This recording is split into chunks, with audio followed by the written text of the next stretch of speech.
नमस्ते विद्यार्थी भाइ बहिनीहरू। आज पनि हामी फेरि तपाईहरुकै सहयोगको लागि उपस्थित भएका छौं। म तपाईहरुकै नेपाली विषय शिक्षक शंकर आचार्य। विगतमा विभिन्न पाठहरू भाइ बहिनीहरूका लागि हामीले प्रस्तुत गरिसकेका छौं। आज पनि भाइ बहिनीहरूको परीक्षाको तयारीमा हामी विवेचनात्मक उत्तर लेखनलाई प्रस्तुत गर्न गइरहेका छौं।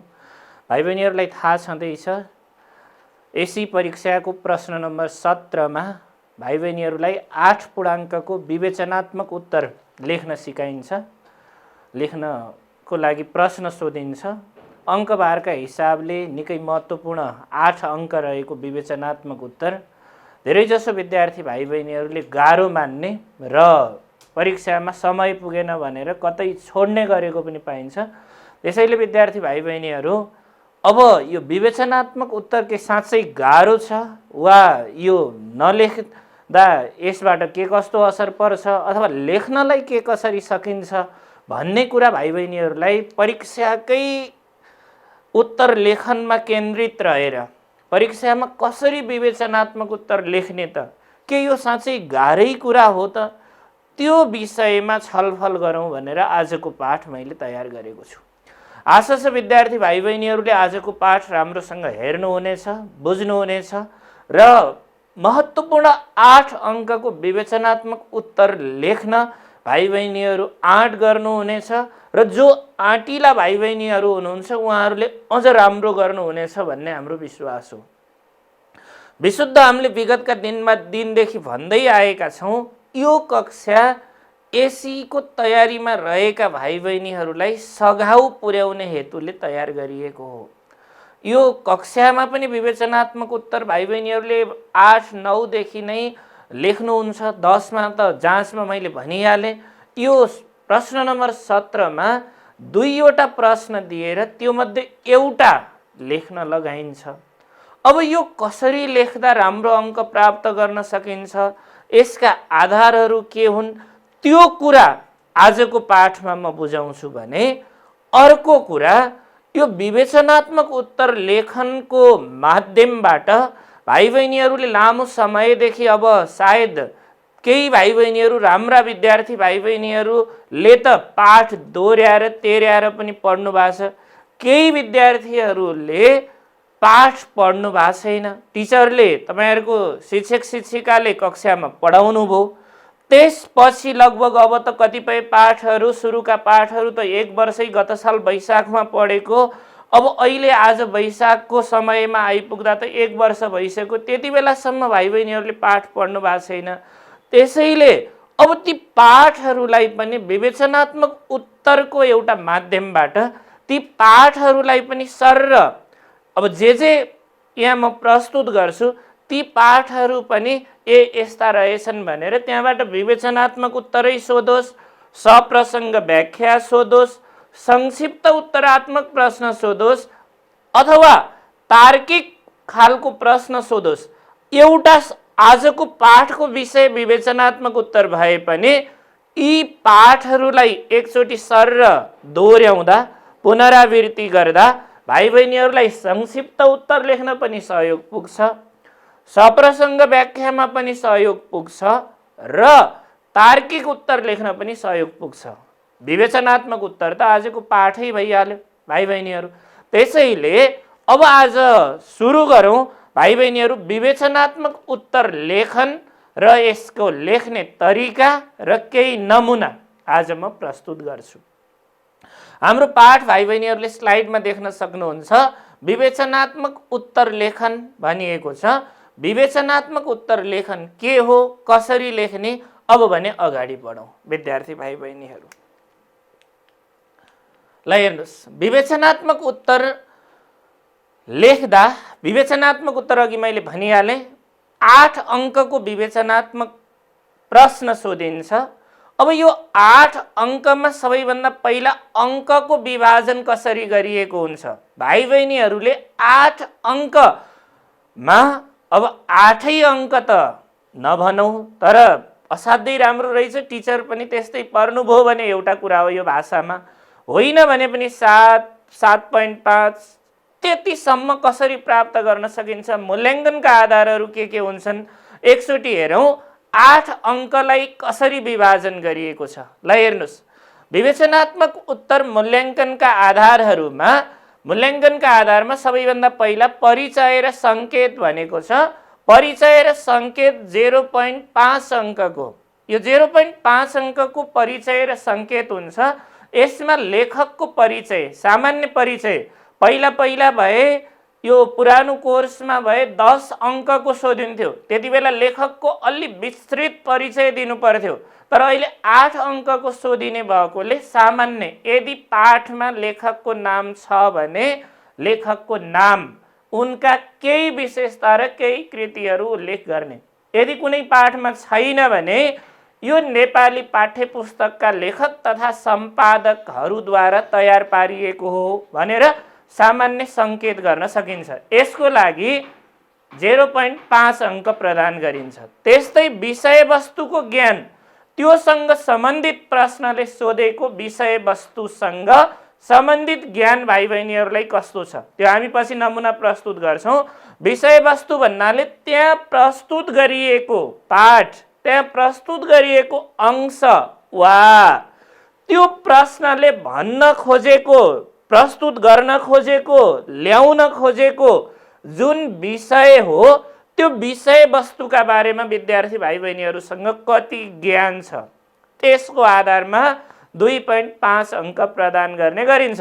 त्यस्तै हेर्नुस्, विवेचनात्मकता भनेको छ। विवेचनात्मकता भनेको विवेचनाको अर्थ नै कुनै कुरालाई राम्रोसँग विश्लेषण गर्ने, त्यसको असल खराब अथवा त्यसले भन्न खोजेका राम्रा नराम्रा पक्षहरूलाई प्रस्तुत गर्नु।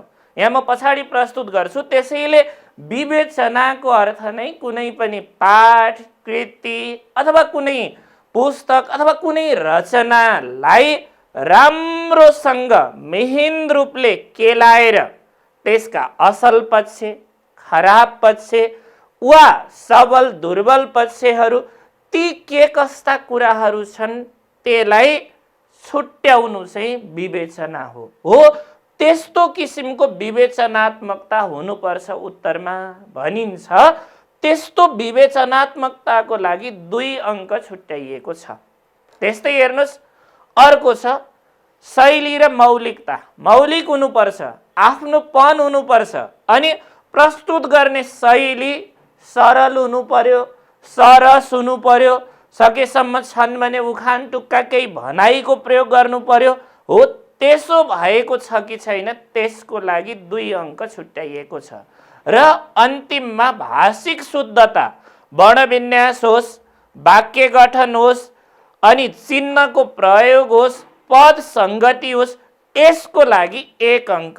यसरी जम्मा 8 अङ्क।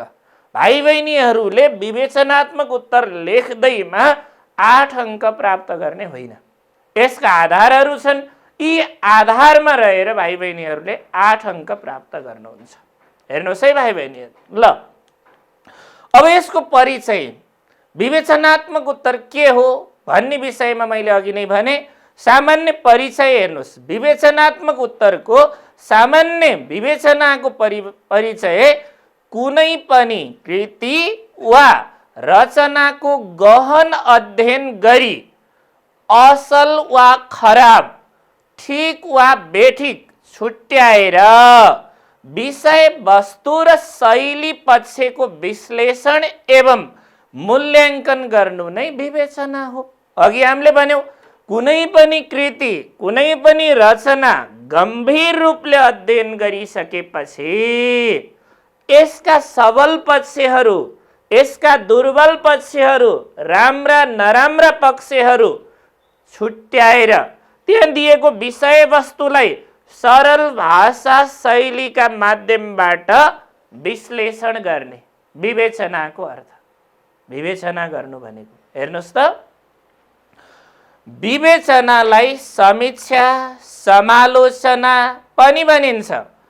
यसमा राम्रा नराम्रा, असल खराब आदि पक्षको पहिचान गरी ज्ञान, सिप र विवेकको आधारमा व्याख्यात्मक ढङ्गले निष्कर्ष समेत दिई उत्तर लेखिन्छ। हेर्नुहोस्, त्यसका असल पक्ष, खराब पक्ष, त्यसका राम्रा नराम्रा पक्ष, त्यसलाई विश्लेषण गरेर आफ्नो ज्ञान, सिप र विवेकका आधारमा व्याख्यात्मक शैलीले निष्कर्ष समेत त्यसैले यो कुरा यसरी ठिक हो भन्नु पर्यो। हेर्नुहोस् है भाइ बहिनीहरू, अब फेरि हेरौँ। विवेचनात्मक उत्तरका सामान्य 3 भाग हुन्छन्। 3 भागमा विवेचनात्मक उत्तर लेख्नुपर्छ। हेर्नुहोस् त, आदि, आदि भनेको सुरु। फेरि भाइ बहिनीहरूले आधी सुन्नु होला, आदि भनेको आधा हुन्छ। यो आदि भनेको सुरु। कहिलेकाहीँ परीक्षामा प्रश्न नम्बर 2 मा नै आदिको पर्यायवाची शब्द हो, आदिको सुरु, मध्य, अन्त्य भनेर सोध्यो भने यहाँ आदि जस्तो आदि त लेख्या छ, भाइ बहिनीहरूले आधी जस्तो सुनेर हाफ सम्झेर आदिको आधा लेखिदिनुहुन्छ कहिलेकाहीँ। त्यो होइन, आदि भनेको सुरु, आदि सुरु, सुरु, मध्य र अन्त्य, यसका 3टा भाग। अब के हो त सुरुको भाग? हेर्नुहोस्, आदि वा उद्गम भाग। सुरुको भागमा के हुने? ल हेर्नुहोस् त, यसमा सामान्यतया सम्बन्धित प्रश्नका आधारमा लेखकको परिचय, कृति, योगदान तथा प्रश्नको मूल विषयवस्तुको चिनारी। सामान्य रूपमा लेखकको, मैले भनिहालेँ यो 8 पूर्णाङ्कको प्रश्न भएपछि पहिला 10 मा अलि धेरै, अहिले 8 पूर्णाङ्कको 8 अङ्कको भएपछि 0.5 आउने भएकोले यसमा धेरै विस्तृत रूपमा लेख्नु पर्दैन। सामान्य परिचय, केही कृतिहरू, केही योगदान भाइ बहिनीहरूलाई थाहा भएको आधारमा र प्रश्नको विषयवस्तु। त्यहाँ प्रश्नले सोध्छ यो कुरा भन्न खोजेको हो भनेर सङ्केत मात्रै गर्नु पर्यो। यो यसमा लेखकको विस्तृत चिनारी नदिई संक्षिप्त वा सटिक रूपमा दिनुपर्छ। अघि नै मैले भने विस्तृत रूपमा लेखकको व्याख्या गर्न आवश्यक छैन, सामान्य सटिक रूपमा चिनारी दिने। अर्को हेर्नुहोस्, यसका लागि 1 अनुच्छेद लेखे पुग्छ। सुरुको भागका लागि 1 अनुच्छेद लेखे पुग्छ।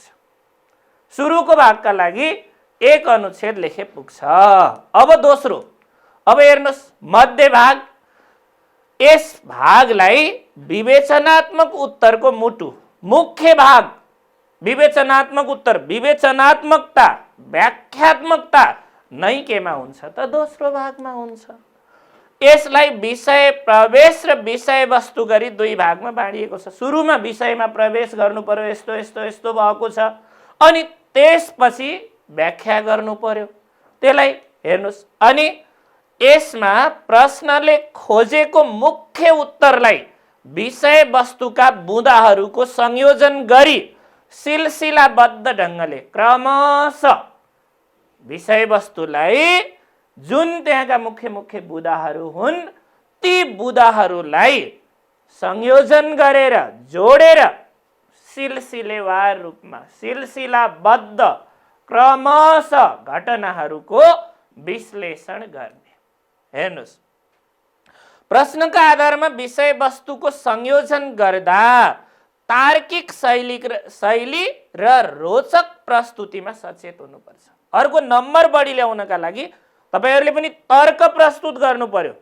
यो कारणले, जस्तै पाठ 1 को जन्मभूमि कथामा राम लङ्काको त्यो सुख सुविधा छोडेर किन अयोध्या फर्के भन्दा तपाईले तर्क दिनु पर्यो। त्यहाँ जति नै भए पनि जन्मभूमि जस्तो प्यारो कुनै पनि हुँदैन, जति नै कुरूप भए पनि आफ्नी आमा जति प्यारो संसारमा कोही छैन, जति नै सुख सुविधा ऐश आराम मोज मस्ती भए पनि अर्काको ठाउँ अर्काको घर अर्काको भूमि भनेको अर्कैको हुन्छ, त्यसमा आत्मीयता हुँदैन।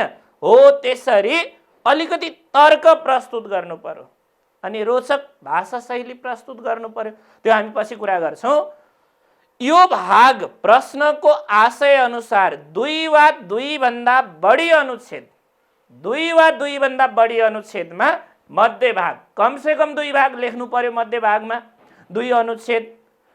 त्यो भन्दा बढी प्रश्नको आशय, भाइ बहिनीहरुको समय र आवश्यकता अनुसार 2 भन्दा बढी अनुच्छेद पनि लेख्न सकिन्छ। हेर्नुस् है, अब अन्तिम वा निष्कर्ष भाग, विवेचनात्मक उत्तरको अन्तिम भाग पाठको निष्कर्ष विद्यार्थीको मौलिक दृष्टिकोण जस्ता विषयमा केन्द्रित हुन्छ। अन्तिम भागमा के हुन्छ त भन्दा विद्यार्थीहरूको मौलिक दृष्टिकोण आउने भयो, पाठको निष्कर्ष आउने भयो। त्यसैले यो कथाले, जन्मभूमि कथाले आफ्नो मातृभूमिलाई लात हान्नेहरू असल सन्तान हुँदै होइनन्।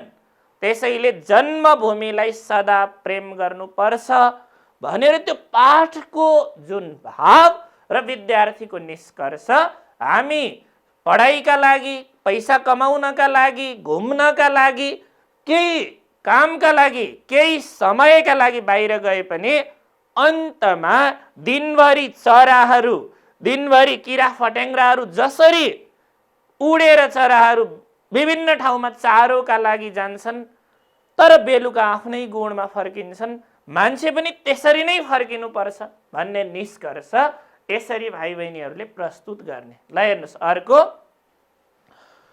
यो भाग आदि भाग जस्तै, आदि भनेको याद गर्नुहोस् है, सुरुको भाग जस्तै संक्षिप्त र एक अनुच्छेदको हुन्छ। एक अनुच्छेदमै लेख्ने अन्तिम निष्कर्ष भाग। ल हेर्नुहोस्, अब विवेचनात्मक उत्तर लेख्दा ध्यान दिनुपर्ने केही कुराहरू सर र त्यही अहिकै कुरालाई यहाँ बुदाको रूपमा प्रस्तुत गरेँ। ल हेर्नुहोस्, एकमा आरम्भमा प्रश्नका आधारमा लेखकको संक्षिप्त परिचय दिने, अघि कुरा भयो लेखकको संक्षिप्त परिचय दिने। यदि लेखक छैन, त्यहाँ पाठमा लेखिएको छैन, मैले अघि भने अब जस्तै जन्मभूमि कथाकै आधारमा भन्ने भने पनि लेखकको परिचय छैन। त्यसैले भाइ बहिनीहरूले के भन्नु पर्यो, यदि लेखकको परिचय छैन भने प्रस्तुत कथा अथवा प्रस्तुत जीवनी, प्रस्तुत कविता, कुनै त्यो जेको बारेमा, कविताको त अलमोस्ट हुन्छ नै, अब जीवनीको कुनै कथाको, पौराणिक कथाको नहुन सक्छ, दन्ते कथाहरूको, अनि त्यसपछि अरू निबन्धको, तिनीहरूको यदि छैन भने, प्रबन्धको छैन भने प्रस्तुत पाठ, प्रस्तुत जीवनी, प्रस्तुत कथा, प्रस्तुत प्रबन्ध, प्रस्तुत निबन्ध, यसै नेपाली पाठ्य पुस्तकका लेखक तथा सम्पादक, अथवा भाइ बहिनीहरूले लेखक सम्पादकको नाम त कमसेकम सम्झिनुहुन्छ, लेखक तथा सम्पादक सुधा त्रिपाठीको समूहले तयार पारेको हो, यति कुरो भन्ने लेखकको परिचय। यसको उत्तर विवेचनात्मक ढाँचामा, अघि भनियो विवेचनात्मक भनेको असल, खराब, राम्रा, नराम्रा, सबल, दुर्बल पक्षहरू छुट्याउने र निष्कर्ष निकाल्ने, त्यसलाई भनियो विवेचनात्मकता, त्यसमा हुनु पर्यो। अर्को हेर्नुहोस्, यो उत्तर कम्तीमा 4 अनुच्छेदको, अघि नै माथि मैले के भने, सुरुको आदि 1 अनुच्छेद, बीचको 2 वा 2 भन्दा बढी अनुच्छेद र अन्तिमको 1 अनुच्छेद भन्दा बित्तिकै त 4 अनुच्छेद त हुनै पर्यो। तर विद्यार्थीले आफ्नो ज्ञान, सिप, क्षमता र परीक्षामा उपलब्ध समयका आधारमा 5 वा बढी अनुच्छेद पनि लेख्न सकिन्छ। अब जति राम्रो आकर्षक तरिकाले अनुच्छेद बढाएर लेख्न सकियो, नम्बर त त्यति नै राम्रो आउने हो, त्यसमा कुनै शङ्कै छैन।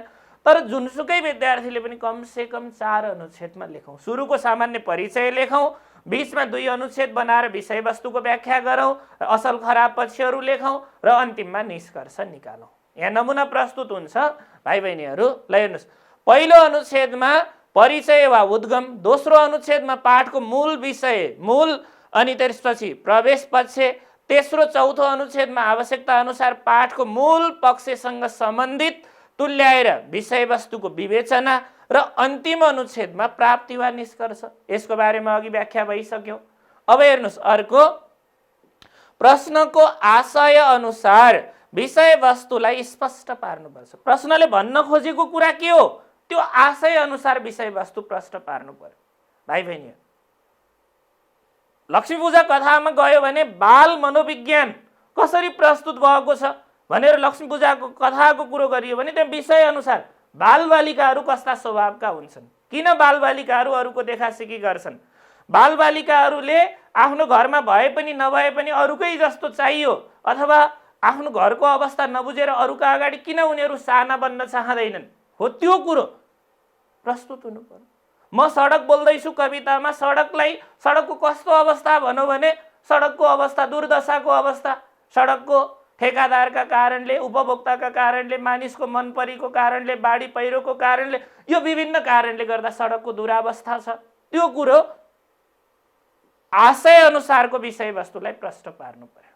हेर्नुहोस् है भाइ बहिनीहरू, अर्को छ यसको पुष्टिका लागि उपयुक्त दृष्टान्त वा उदाहरण दिनु पर्यो।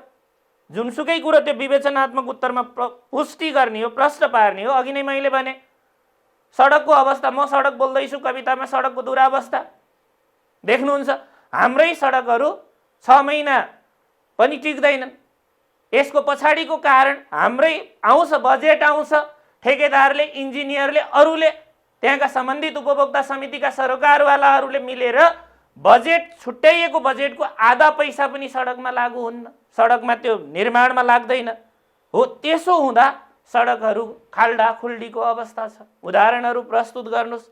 विषयवस्तुको सकारात्मक तथा नकारात्मक दुवै पक्षको चर्चा गर्दै आफ्ना विचारहरू प्रस्तुत, दुवै पक्षको चर्चा गर्ने, राम्रा नराम्रा र आफ्ना विचारहरू प्रस्तुत, मेरो विचारमा यो भनेर। अर्को, भाषामा सरलता र प्रस्तुतिमा रोचकता हुनुपर्छ। भाषा सरल हुनुपर्छ, प्रस्तुति टिचरले त्यो जाँच्ने, शिक्षकले पनि जाँच्दै गर्दा पढौँ लाग्ने।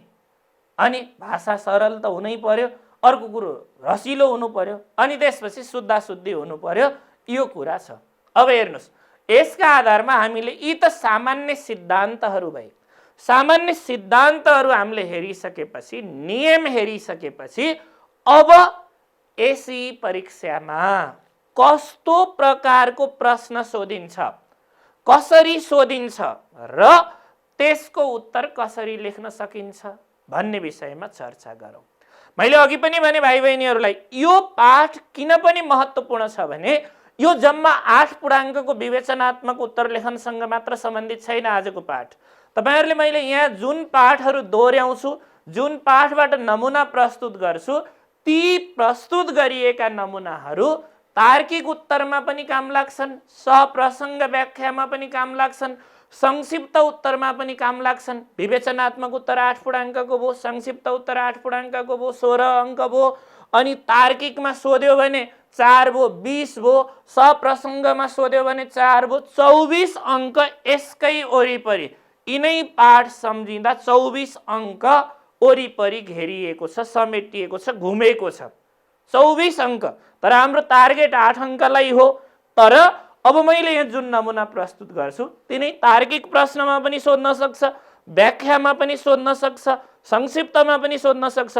लेख्ने तरिका र अलिकति त्यसको लेखाइको भोल्युम, त्यसको कति लेख्ने भन्ने मात्रै फरक हो। अरू समेट्नुपर्ने मुख्य कुराहरू त त्यही हुन्।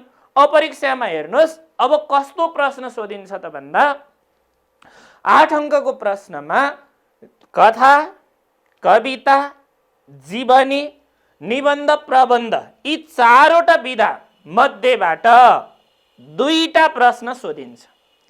2वटा प्रश्नमा कुनै एउटा प्रश्नको उत्तर लेख्नुपर्छ।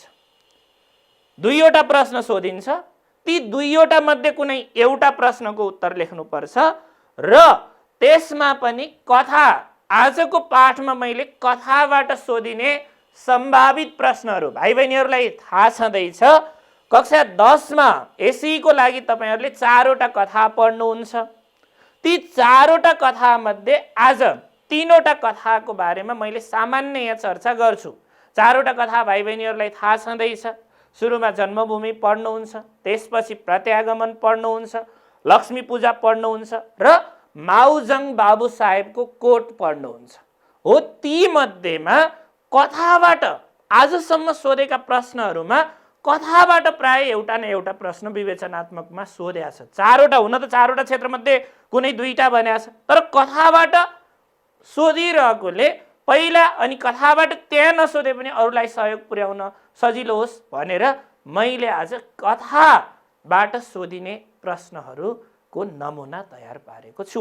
ल हेर्नुहोस्, अब स्लाइडतिर हेर्न सक्नुहुन्छ भाइ बहिनीहरू। ल, जन्मभूमि कथाको तलको अंश पढी सोधिएका प्रश्नको उत्तर दिनुहोस् भनेर अंश एउटा सोध्छ। पहिला पुरानो कोर्समा पहिलाकोमा सोध्दैन्थ्यो, अहिले नयाँ कोर्समा यो सानो अंश, त्यसैमा उत्तर हुँदैन, भाइ बहिनीहरू सानो हुन्छ, कहिले 2 लाइनको पनि सोध्छ, कहिले 1 अनुच्छेदको पनि अंश दिएको हुन्छ। यति नै भन्ने छैन, सानो अंश दिन्छ, सन्दर्भ दिन्छ, पाठ भाइ बहिनीहरूलाई सम्झिन सजिलो होस् भनेर थोरै अंश दिन्छ, त्यसको आधारमा तल प्रश्न सोध्छ। अब यहाँ एउटा अंश दिएको छ, हेर्नुस् भाइ बहिनीहरूले थाहा पाउनुहुन्छ, यहाँ जन्मभूमि कथा भनेर प्रश्नमै लेखिदिएको छु, कहिलेकाहीँ नसोध्न सक्छ, भाइ बहिनीहरूले कथा याद गर्नु पर्यो। अब यहाँ जन्मभूमि कथाको तलको अंश पढी सोधिएका प्रश्नहरूको उत्तर दिनुहोस् भनेको छ। ल हेर्नुहोस्, अंश छ, एकैछिन सोचेर रामचन्द्रले फेरि भने, लक्ष्मण तिमीले स्वर्गको बयान सुनेका हौला, शास्त्रहरूमा वर्णन भए अनुसार सुखै सुखको नाम नै स्वर्ग हो, त्यसैले मानिसहरू मरेपछि स्वर्ग जान खोज्छन्। भाइ लक्ष्मण, संसारमा त्यस्तो स्वर्गभन्दा पनि उत्तम ठाउँ भनेको जन्मभूमि हो। मेरो विचारमा जननी र जन्मभूमि स्वर्गभन्दा पनि महान छन्। यसको मतलब जन्मभूमि भनेर सधैँ त्यही टाँसिरहनु पर्छ भनेको होइन। सुख सुविधा र अवसरको खोजी गर्नु मानवीय चरित्र हो, खोज्नु पनि पर्छ। जन्मभूमिलाई नै चटक्क भुल्नु र लत्याउनु चाहिँ कदापि हुँदैन।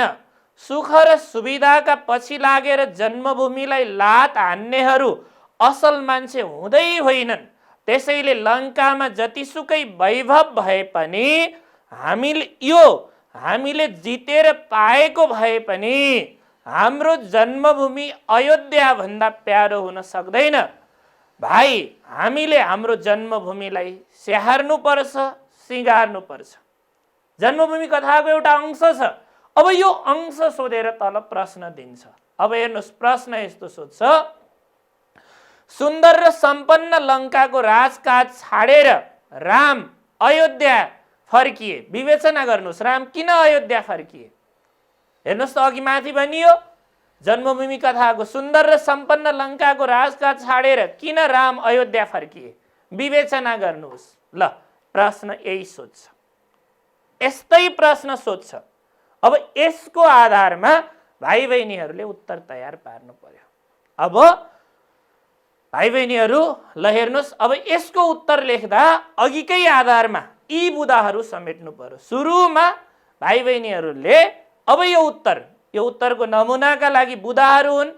सुप्रसिद्ध ग्रन्थ रामायणको एउटा प्रसङ्गलाई पाठ्य पुस्तकका लेखकहरूले जन्मभूमि शीर्षकमा कथा बनाएका। ल, जन्मभूमि शीर्षकमा, मातृभूमि शीर्षकमा कथा बनाए। ल, यो रामायणको प्रसङ्ग हो। अब सुप्रसिद्ध एउटा ग्रन्थ हो, त्यहाँ अघि मैले पनि भने लेखकहरूको नाम छैन, त्यसैले बनाएका लेखकहरूले भनियो। अर्को, राम र रावण बीच भयङ्कर युद्ध, जसमा रावणको हार, राम र रावणको लडाईँ भएको छ, त्यो हार भएको छ रावणको, त्यो कुरा भाइ बहिनीहरूले सम्झिनु पर्यो। अर्को, लडाईँमा जितेको राज्य भएकाले राम लङ्काको राजा बन्नुपर्ने सबैको धारणा। अब लडाईँमा पहिलादेखि नै जसले विभिन्न देशका, विभिन्न राज्यका, विभिन्न क्षेत्रका बीचमा भएको जुन लडाईँ छ, त्यो लडाईँमा जसले जित्यो, जितेको भूभाग त उसको हुन्छ। अब राम र रावणका बीचमा लङ्कामा भएको लडाईँमा रामको जित भइसकेपछि राम राजा हुनु स्वाभाविक भन्ने कुरा सबैको। लक्ष्मणले आफूहरू सबैको धारणा रामलाई सुनाउँदै लङ्काको राजा बन्न आग्रह गरे। हाम्रो पनि धारणा त्यही छ, हामीले जितेको भूमि हो। विभीषणको पनि, रावणको भाइ विभीषणको पनि त्यही धारणा छ, भनेपछि तपाईँ राजा बन्नुहोस् भन्ने लक्ष्मणको पनि धारणा। लङ्का सुन्दर र सम्पन्न भए पनि, लडाईँमा जितेको राज्यको राजा बन्ने चलन भए पनि र सबैको सदा सहायता आफूमाथि भए पनि आफू लङ्काको राजा नबन्ने रामको घोषणा। जितेको भूमि हो, जितेको भूमिमा राजा बन्ने प्रचलन पनि छ, लङ्का सुन्दर र शान्त पनि छ, सबै छ। तर त्यो हुँदा हुँदै पनि म राजा बन्न सक्दिनँ, रामले भने। किन? लङ्का सुनै सुनले बनेको भए पनि आफ्नो जन्मभूमि नभएको हुनाले आफू त्यहाँको राजा नबन्ने।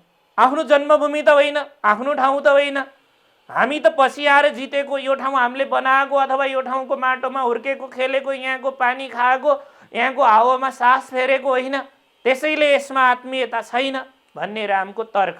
यी बुदाहरू छुट्याउनु भएन। रामका विचारमा जननी र जन्मभूमि स्वर्गभन्दा पनि महान हुने। अघि हामीले भनिहाल्यौँ, भनाइ छ, जननी जन्मभूमिश्च स्वर्गादपि गरिएसी। आफू जन्मेको ठाउँ र जन्म दिने आमा स्वर्गभन्दा पनि महान हुन्छन्। रामको तर्क छ। अर्को हेर्नुहोस्, अर्को तर्क, काम विशेषले जहाँ गए पनि आफ्नो जन्मभूमिलाई भुल्नु नहुने।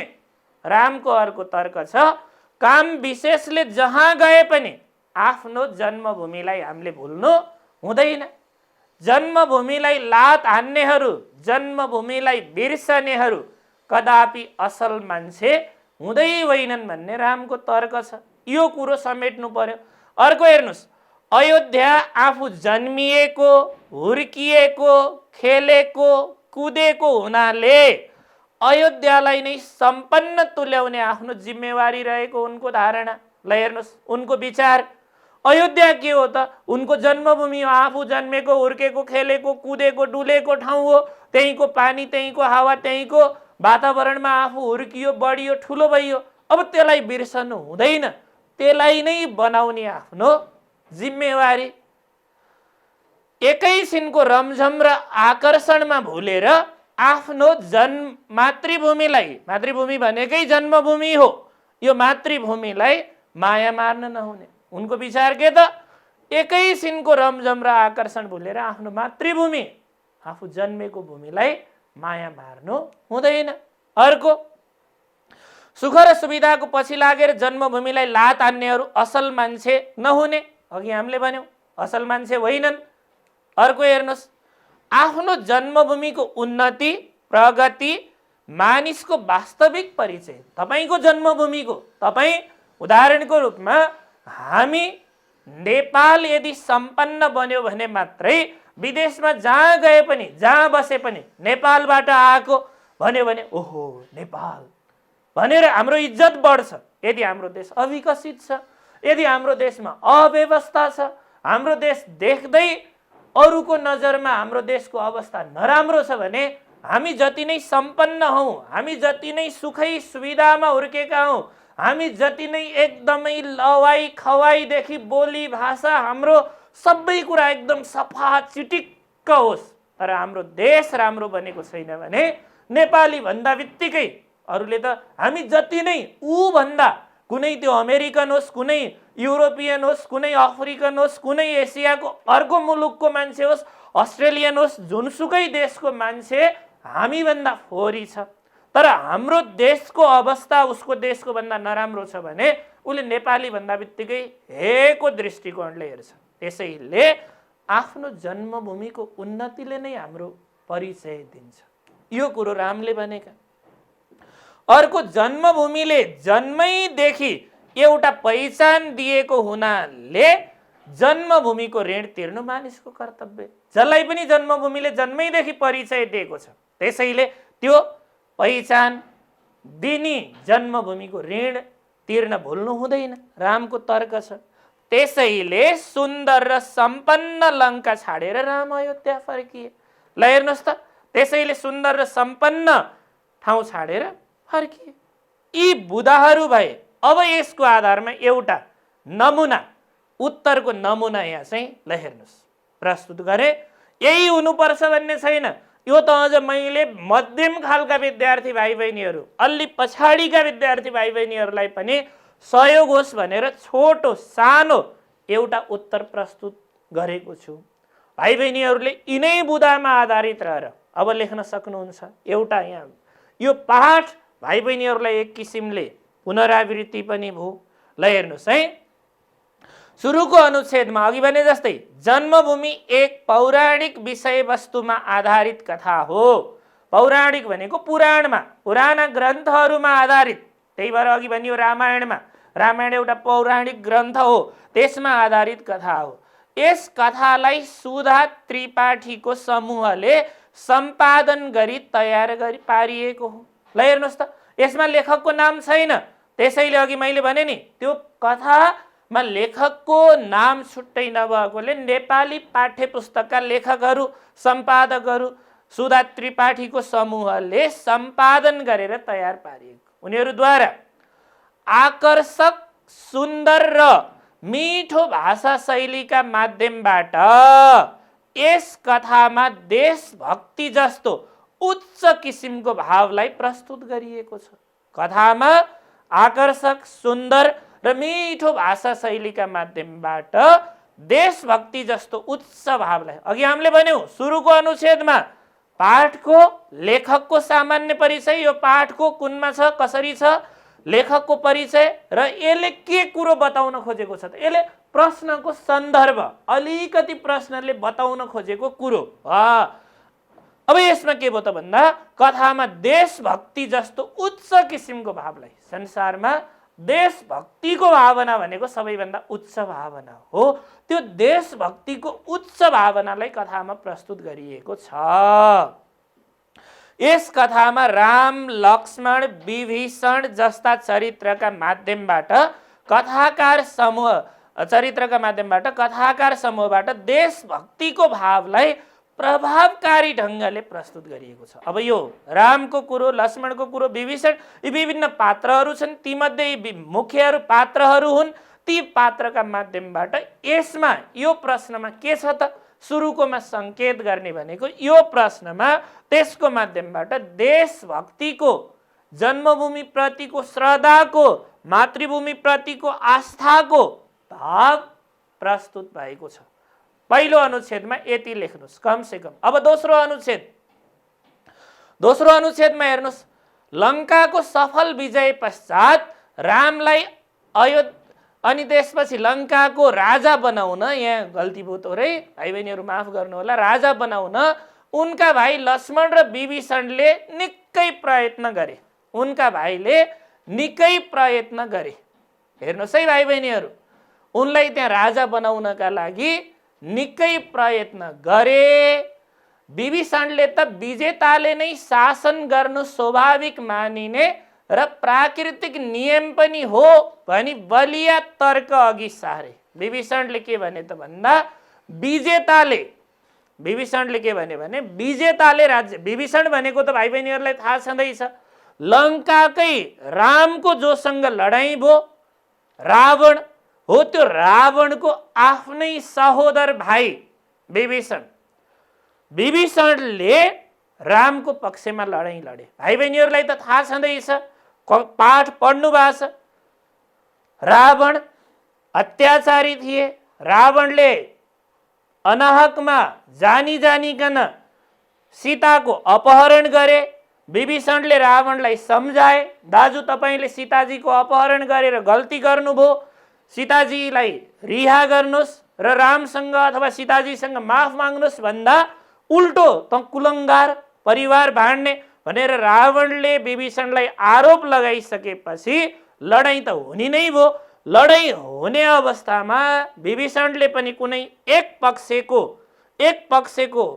वकालत गर्नु पर्यो अथवा कुनै एउटा पक्षमा लाग्नु पर्यो। हो, त्यो लाग्ने बेलामा आफ्नै दाजु भइकन पनि रावणको पक्षमा नलागेर विभीषण रामको पक्षमा लागे। हो, उनले के भने त भने आफ्नै देश, आफ्नै राज्य, आफ्नै दाजुसँग खोसेको राज्य भए पनि उनले के भने, जितेको जसले हो, रामले जित्नुभयो, अब तपाईँ राजा बन्नुपर्छ तर्क गरे। उनले स्वर्ग समान लङ्काको अनि त्यसपछि अनुरोध गरे। अर्कातिर लक्ष्मणले सुनले बनेको लङ्काको राजकाज सम्हाल्न आफ्ना दाजु रामलाई विनम्र अनुरोध गरे। हामीले जितेको हो, सुनले बनेको छ, राम्रो छ, यो राज्य सम्हाल्नुहोस् भनेर लक्ष्मणले पनि अनुरोध गरे। उनले स्वर्ग समान लङ्काको राजा हुनुपर्छ भनी रामलाई निकै सम्झाए भने, परन्तु राम एक देशभक्त र मातृभक्त व्यक्ति भएकाले उनले लङ्काको राजा हुनु अस्वीकार गरे। देशभक्तलाई मातृभक्तलाई अर्काको देशमा सुख छ, सुविधा छ भन्दैमा अर्काको देशमा राजा हुने कुरो त छैन। त्यसैले उनले त्यो कुरा अस्वीकार गरे। राम देशभक्त थिए, मातृभक्त थिए, अस्वीकार गरे। रामका विचारमा हेर्नुहोस् है, कमसेकम 2 अनुच्छेद बनाउनुहोस् भनेको छु। दोस्रो अनुच्छेदमा 2 अनुच्छेद छ। रामका विचारमा सुखै सुखको नाम स्वर्ग हो, सुखै सुखको नाम स्वर्ग हो र त्यसको स्वर्गीय आनन्द, त्यसको स्वर्गको आनन्द, मान्छे मरेपछि स्वर्ग पुग्छ पुग्दैन दोस्रो कुरा छ। मान्छेले कल्पना मात्र गरेको स्वर्ग, मान्छेले के कल्पना गर्यो भने स्वर्गमा साह्रै सुख छ, आनन्द छ, मस्ती छ, दुःखको कुनै पनि कण नभएको नाम नै स्वर्ग हो। यसरी रामका विचारमा सुखै सुखको नाम स्वर्ग हो र त्यसको स्वर्गीय आनन्द समृद्ध लङ्काका राज्यमा पाउन सकिने प्राप्त सम्भावना रहे पनि संसारमा त्यस्तो स्वर्गभन्दा पनि उत्तम ठाउँ भनेको जन्मभूमि हो। अघि नै पनि हामीले भन्यौँ संसारको सबैभन्दा स्वर्गभन्दा पनि उत्तम ठाउँ भनेको जन्मभूमि हो। जननी र जन्मभूमि स्वर्गभन्दा पनि महान हुन्, स्वर्गभन्दा पनि ठुला हुन्। त्यसैले जन्मभूमिलाई चटक्कै भुल्नु र लत्याउनु राम्रो होइन। जन्मभूमिलाई भुल्नु र लत्याउनु राम्रो होइन। सुख सुविधाका पछि लागेर जन्मभूमिलाई लात हान्नेहरू असल मान्छे हुन सक्दैनन्। जसले लात हान्छ सुख सुविधाका पछि लागेर, भाइ बहिनीहरूले उदाहरण दिन सक्नुहुन्छ। यसमा मैले सबै कुरा राखेको छैन, यसैमा भाइ बहिनीहरूले थप्न सक्नुहुन्छ। अहिले थुप्रै नेपालीहरू सुख सुविधा पाउने नाममा यही नेपालमा पढेर, नेपालमा हुर्केर, नेपालकै स्कुल कलेजबाट उच्च शिक्षा हासिल गरेर अनि पछि विदेशमा गएर अस्ट्रेलिया, अमेरिका, युरोपका अरू देशहरूमा अहिले नेपालीहरूको ताती लागेको छ। अलिकति मध्यम स्तरका, उच्च स्तरका मान्छेहरू आफ्नो देशलाई चटक्क बिर्सेर नेपालमा के छ र आउने, नेपालमा के छ र बस्ने, यसरी माया मारेर विदेशिएका छन्। हो, त्यसरी विदेशिनेहरू पटक्कै राम्रा मान्छे होइनन्। अहिले नेपालको अवस्था त्यही छ। अहिले त बिचमा अब यति बेला भन्नुपर्छ, अहिले त अब यो रोगको महामारीले, कोरोनाको महामारीले विदेशमा बसेका कतिपयले हत्तेरी किन आइएछ पनि भनेका छन्। तर पनि मान्छेको स्वभाव त्यही हो। हिजो अस्ति समाजमा हामीले देखेकै छौँ, मेरो छोरो अस्ट्रेलिया छ, छोरी अमेरिका छ, अर्को युरोप छ भनेर फुर्ती लाउनेहरूको खुब ठुलो ताती थियो। हो, यसरी अर्काको देशमा सुख सुविधा छ, त्यहाँका मान्छेले अहिले थाहा पाएका छन् नि। भाइ बहिनीहरूले त्यो उदाहरण प्रस्तुत गर्न सकिन्छ। अहिले आफ्नो देशमा भए, सरकारले आफ्नो देशमा भए, समाजले, परिवारले जसरी पनि हेर्छ, त्यहाँ अब रोग लाग्यो भने, त्यहाँ भोक लाग्यो भने सहारा छैन, रोग लाग्यो भने छिछिर दूर दूर गरेका छन्। हो, त्यसैले पनि अर्काको भूमि कहिल्यै आफ्नो हुन सक्दैन। आपत विपदमा आफ्नै चाहिन्छ। हो, भुल्नु राम्रो होइन। सुख सुविधाका पछाडि लागेर मातृभूमिलाई लात हान्नेहरू असल मान्छे हुन सक्दैनन्, ती असल मान्छे होइनन्। त्यसैले लङ्कामा जतिसुकै वैभव भए पनि र आफूले जितेर पाएको भए पनि मेरा लागि अयोध्या भन्दा प्यारो हुन सक्दैन भन्दै भाइ लक्ष्मणसँग देशभक्ति र मातृभक्तिको, भक्तिप्रतिको असीम श्रद्धा रामले प्रकट गरे। कथामा त्यो श्रद्धा प्रकट भयो। हेर्नुहोस्, अनि अर्को अब त्यसरी 2टा अनुच्छेद भए। अन्तिम अनुच्छेदमा, यो मैले सकेसम्म छोटो, भाइ बहिनीहरूले जहाँसम्म यति लेख्न सक्नुहुन्छ भन्ने हिसाबले मध्यम स्तरको लागि एउटा छोटो उत्तर, यही नै होइन, बुधा त्यहाँ प्रस्तुत गरिएका छन् धेरै, त्यसका आधारमा बनाउने। अन्तिम अनुच्छेदमा राम एक देशभक्त व्यक्ति भएकाले उनलाई लङ्काको वैभव, सुख तथा ऐश्वर्यले कति पनि आकर्षण गर्न सकेन। निष्कर्ष हो यो। भाइ बहिनीहरू किन फर्के त? लक्ष्मणले भन्दा भन्दै, विभीषणले भन्दा भन्दै राम किन त्यस्तो सुखै सुख, अहिले त केही पनि नपाउने, यहाँको राम्रो आम्दानी, राम्रो आय स्रोत, राम्रो जीवन स्तर भएको मान्छे पनि अमेरिकामा केही पनि नपाउने, अस्ट्रेलियामा केही पनि पाउने सम्भावना नहुँदै लाखौँ तिरेर हाम फाल्छ त्यहाँ। तर त्यस्तो आफूले जितेको राज्य छोडेर किन फर्के त भन्दा राम एक देशभक्त व्यक्ति हुन्। उनलाई लङ्काको वैभव सुख ऐश्वर्यले कति आकर्षण गर्न सकेन। उनमा आफ्नो जन्मभूमिप्रति असीम आस्था र श्रद्धा थियो। सुखै भए दुखै भए पनि आफ्नै जन्मभूमि प्यारो हुने र त्यही स्वर्गीय आनन्द प्राप्त गर्न सकिने कुरामा उनलाई पूर्ण विश्वास थियो। हेर्नुहोस् भाइ बहिनीहरू, आनन्दका पनि दुई किसिमका आनन्द, एउटा भौतिक सुख, एउटा मानसिक सुख, दुईटा सुख हुन्छन्। भौतिक सुख भनेको धन सम्पत्ति मोज मस्ती भोग विलास, त्यो कुरा भौतिक सुख हो। र अर्को मानसिक सुख भनेको मनको सुख, मनको सन्तुष्टि हो। शास्त्रमा भनिएको छ सन्तोषम परम सुखम, सन्तोष नै सबभन्दा ठुलो सुख हो। एकदमै भौतिक सम्पत्ति छ, पैसा छ, मोज मस्ती छ, बङ्गला छन्, 2-4 ठाउँमा व्यापार छ, बिजनेस छ, उद्योग छ, तर पनि मान्छे खाने बेलामा नर्मल खानेकुरा पनि खान नसकेर बारी बारी मलाई यो खानेकुरा मात्रै खान हुन्छ भनेको छ।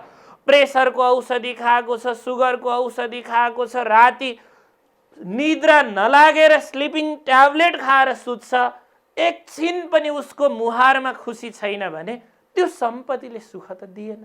त्यसैले भौतिक सुख भन्दा मानसिक सुख सन्तोषम परम सुखम, सन्तोषबाट प्राप्त हुने सुख ठुलो सुख हो भनेर भाइ बहिनीहरूले उदाहरण प्रस्तुत गर्ने यो निष्कर्ष हो। रामलाई त्यो लाग्यो, त्यो लागेको कारणले गर्दा उनले सुन्दर सम्पन्न लङ्काको राजकाज छाडेर राम अयोध्या फर्किए। यसरी एउटा विवेचनात्मक उत्तर भयो। भाइ बहिनीहरूले यसबाट विवेचनात्मक उत्तर लेख्ने र जन्मभूमि कथालाई दोहोऱ्याउने अवसर प्राप्त गर्नुभयो। अब यो भइसकेपछि भाइ बहिनीहरूले अभ्यास गर्नु होला। अब यो पछि अर्को कस्तो प्रश्न सोध्न सकिन्छ त भाइ बहिनीहरूलाई सर र अर्को विवेचनात्मक उत्तर सम्बन्धी अभ्यास, अर्को तलको कथांश पढी अन्त्यमा सोधिएको प्रश्नको उत्तर दिनुहोस् भनेको छ। अब कथांश यस्तो छ, हेर्नुहोस् त। निर्मलका घरमा फेरि उही दुःख र दरिद्रताको पुनरागमन भयो। उही मासिक 60 रुपियाँको आए, खोपामा उही टुकीको धमिलो बत्ती, उही फाटेको कालो जुत्ता, उही घुँडामा टालेको सुरुवाल। दुःखले पुनराक्रमण गरे पनि उनी कति विचलित भएनन्, किनकि जान्ने भएदेखि नै उनलाई दुःख र अभावले कुनै दिन छाडेका थिएनन्। त्यसो हुनाले दुःख सहनमा उनी अभ्यस्त भइसकेका थिए। यस बीचको 4 वर्षको सुख सन्तोषलाई उनले बादलको छाया जस्तो मानेका थिए। एउटा अंश दियो, भाइ बहिनीहरूले बुझ्नुभयो यो कुन कथाबाट हो भनेर। अब यहाँ फलानु कथाको भनेको छैन, अघि मैले बुझ्न सजिलो होस् भनेर जन्मभूमि कथाको भने। अब यसमा कथा भनेको छैन, भाइ बहिनीहरूले याद गर्नु पर्यो। अब हेर्नुहोस्, यसको आधारमा प्रश्न के सोधिन्छ हो, प्रश्नमा सोधियो प्रत्यागमन कथामा कथाकारले नेपाली समाजका के कस्ता वास्तविकतालाई देखाउन खोजेका छन् विवेचना गर्नुहोस् भनौँ। हो, यो प्रत्यागमन कथाको अंश हो। प्रत्यागमन कथाका आधारमा अब के कस्ता वास्तविकता देखाउन खोजेका छन् भन्ने कुरा सोधियो। अब प्रत्यागमन कथाका आधारमा पनि भाइ बहिनीहरूले सर र बुधा सम्झिनु पर्यो। अब हेर्नुहोस्, प्रत्यागमन कथाका कथाकार गुरुप्रसाद मैनाली। गुरुप्रसाद मैनालीद्वारा लेखिएको कथा हो प्रत्यागमन। मैनाली सामाजिक यथार्थवादी कथाकार हुन्। नेपाली कथाको इतिहासमा, नेपाली कथाको कालखण्ड विभाजनमा गुरुप्रसाद मैनालीले नै नेपाली कथामा यथार्थतालाई, त्योभन्दा पहिलाका कथाहरू तिलस्मी खालका, जासुसी खालका, अयथार्थ खालका, भूत प्रेतका राजा महाराजाका कथाहरू थिए।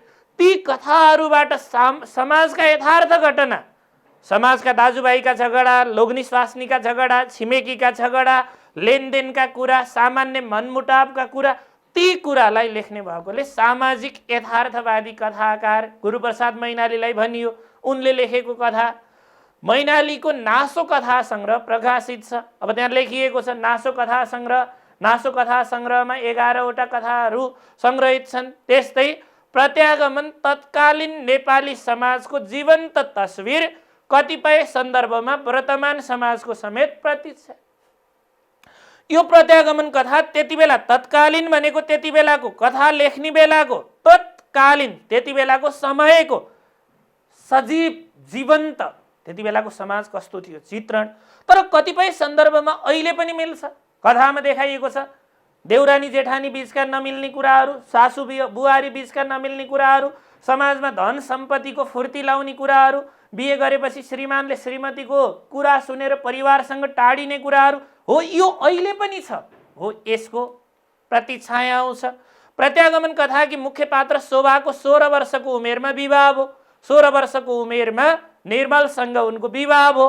कथामा बाल विवाह तत्कालीन नेपाली समाजमा व्याप्त थियो। त्यति बेला सानै उमेरमा, अझ त्यति बेला त 7 वर्षको उमेरमा, 12 वर्षको, 9 वर्ष, 11 वर्षको उमेरमा बिहे हुने चलन थियो।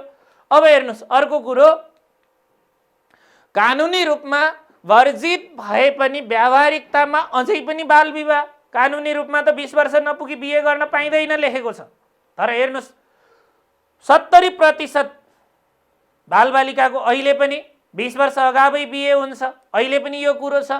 अर्को शोभाको सानै उमेरको विवाहको चित्रणबाट कथाकारले नेपाली समाजको वास्तविकता हो त्यति बेला सानै उमेरमा विवाह हुन्थ्यो त्यो कुरो, सासु बुहारी जेठानी देउरानी बीचको प्राय जस्तो खटपट परिरहने वास्तविकता हो नेपाली समाजमा। सासु बुहारी जति नै भए पनि सासु बुहारीका बीचमा एकाध बाहेक, फेरि मैले यसो भन्दा कसैलाई अन्यथा नलागोस्, एकाध बाहेक केही बाहेक अधिकांश सासु बुहारीका बीचमा आमा छोरीका बीचमा जस्तो सम्बन्ध छैन। यो गलत हो। देउरानी जेठानीका बीचमा पनि त्यही छ हो, यो कुराको पनि त्यहाँ चित्रण छ।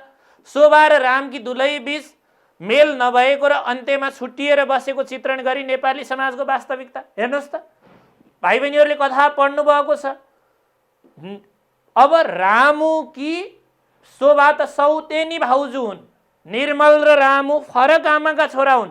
त्यति हुँदै पनि निर्मलले रामुलाई आफैले दुःख गरेर पढाए, एकदमै राम्रो मान्छे बनाए, जान्ने मान्छे बनाए।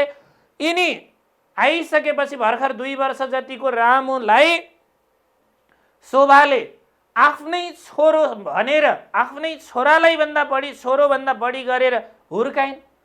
अन्तिममा हेर्नुहोस् त, दुलही ल्याइसकेपछि स्वास्नीको कुरा सुनेर छुट्टिएर बसे, यो नेपाली समाजको वास्तविकता। अर्को धन सम्पत्ति र खानदानका आधारमा वैवाहिक सम्बन्ध जोड्न चाहने नेपाली समाजको वास्तविकता। धनीकी छोरी अथवा धनीको छोरो अथवा पढे लेखेको अथवा एकदम राम्रो स्ट्याटस भएकोसँग बिहे गर्न खोज्ने नेपाली समाजको वास्तविकता। माइतीको धन सम्पत्तिको रोब रवाफ देखाएर रामेकी दुलहीले नेपाली समाजको वास्तविकता प्रकट गरेकी। माइती धेरै जसो महिलाहरू, फेरि यहाँ फेरि अनेक अर्थ नलागोस्, कतिपय महिलाहरूले मेरो माइती यस्तो खानदानी, यस्तो धनी, उस्तो धनी भनेर परिवारमा धम्की देखाउने, दाग देखाउने, त्यो पनि छ। त्यसमा पनि छ सत्य तथ्य नबुझी पत्नीका कुरामा पछि लागि आफ्नो घर परिवार बिगार्ने नेपाली पुरुषहरूको प्रतिनिधित्व रामुले गर्यो। सत्य तथ्य नबुझिकन स्वास्नीको कुरा सुन्ने, अब नेपाली समाजमा भन्दा जोइ टिङ्ग्रे प्रवृत्ति भन्छन् हो, त्यो प्रवृत्ति रामुमा देखियो। हिजो आफूलाई हात समातेर आफ्नै हातले मुछेर खुवाकी भाउजूलाई दोषी देखेर स्वास्नीका पछि लागेर हिँड्यो हो, त्यो प्रवृत्ति। कथामा देखाइएको विवाह विधि, भोज भतेर, छोरीलाई घर पठाउँदा दिइने कोसेली पात आदिले पनि नेपाली समाजको तस्बिर उतारेको। नेपाली समाजमा भोज भतेर गर्ने अनि विवाह गर्ने बेला त्यो जन्ती सन्ती जाने, मण्डप बनाउने, यज्ञ लाउने, मन्त्र पढ्ने, त्यसपछि पठाउने बेला कोसेली पात दिने, यो नेपाली समाजको। निर्मलको घरको कमजोर आर्थिक अवस्थाले पनि औसत नेपालीको प्रतिनिधित्व गरेको। अब कमजोर आर्थिक अवस्थाले नेपालीको प्रतिनिधित्व हो। यसरी यी बुँदाका आधारमा भाइ बहिनीहरूले योबाट विवेचनात्मक उत्तर तयार पार्ने आजको कक्षामा हामीले योभन्दा बढी अरू कुरा समेट्न सकेनौँ। भाइ बहिनीहरूले पक्कै पनि यी दुईटा कथा, प्रत्यागमन कथा र जन्मभूमि कथाबाट अब जस्तो जस्तो प्रश्न आए पनि अलिकति पाठको पुनरावृत्ति भयो भन्ने मलाई लागेको छ। अब पछिल्लो पाठमा बाँकी पाठहरूको, कविताको र अरू कथा जीवनीको विवेचनात्मक उत्तर लेखाउन अथवा यसलाई सर्र पुनरावृत्ति गराउनेछु। हस्त, धन्यवाद।